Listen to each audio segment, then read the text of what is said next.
மாதிரி வைஃப் கிடைக்கணும் தலை. ஹலோ ஆல், நம்ம பலூன் அக்காவோட இன்னொரு வீடியோ பார்க்கலாமா? ஸோ அக்காவோட ஒரு வீடியோ வந்து ரொம்ப ட்ரெண்டிங்காக போயிட்டுருக்கு. யாரோ ஒரு ரசிகர் வந்து கேட்டிருக்காங்க, உங்களை மாதிரி ஒரு ஒய்ஃப் வேணும் எனக்குன்னு சொல்லிட்டு பலூன் அக்காவோட ஒரு தீவிர ரசிகர் கேட்டிருக்காங்க. அதுக்கு வந்து நம்ம அக்கா வந்து ரிப்ளை பண்ணுறாங்க, டேய் என்ன மாதிரி ஒய்ஃப் வேணும்னு கேட்டால் உங்கள் அம்மா உன்னை செருப்பை கட்டி அடிப்பாங்கடான்னு சொல்லிட்டு வந்து ரிப்ளை பண்ணுறாங்க. ஸோ மேடத்துக்கு தெரியுது அவங்க என்ன ரேஞ்சில் இருக்காங்கன்னு சொல்லிட்டு. ஆனால் அப்படி பேசின வாய் இன்னைக்கு லைவில் எப்படி தெரியுமா பேசிடுச்சு?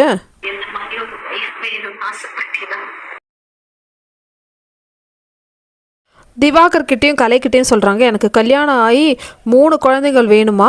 ஸோ யார் வந்து 3 குழந்தைகள் ஓகே சொல்கிறாங்களோ அவங்கள தான் கல்யாணம் பண்ணிப்பேன். நான் வந்து வேலைக்கு போனோம், என்ன அம்மான்னு சொல்லிட்டு கூப்பிட்றதுக்கும் என்னை ஒய்ஃப்னு சொல்லிட்டு கூப்பிட்டு ஓடி வரத்துக்கும் எனக்கு வந்து குழந்தையும் ஹஸ்பண்டும் வேணும்னு சொல்கிறாங்கப்பா. இது நார்மல் பர்சன்ஸ்க்கு ஓகே, ஆனால் இவங்களுக்கு எப்படி?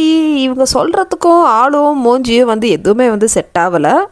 பரவாயில்ல, நம்ம அக்காக்கிட்டேயும் வந்து நிறைய ஆசைகள் இருக்குல்ல. பாருங்களேன், 3 குழந்தைகள் வேணுமா, கல்யாணம் ஆகணுமா, உலக உத்தமி, குடும்ப குத்துவிளக்கு அரோரா.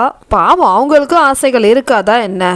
அண்ட் அவங்களும் வந்து நார்மல் ஹியூமன் பீயிங் மாதிரி மேரேஜ் லைஃப், அதுக்கப்புறம் அவங்க குழந்தைங்கள் இதெல்லாம் வந்து அவங்களும் வந்து எக்ஸ்பீரியன்ஸ் பண்ணணும்னு நினைக்கிறாங்கப்பா. நான் எதுவும் குத்தம் சொல்ல, நான் ஒரு வீடியோ அந்த வீடியோவில் இந்த பொண்ணு எப்படிலாம் பேசிடுச்சு, ஆனால் அதே வாய் வந்து இப்போ வேறு மாதிரி பேசுதில்ல. ஸோ அதில் வந்து எனக்கு ஒரு ஆச்சரியம். ஸோ அதுதான் உங்ககிட்ட ஷேர் பண்ணலான்னு நினச்சேன். ஸோ நீங்களும் பார்த்து மகிழுங்க மக்களே.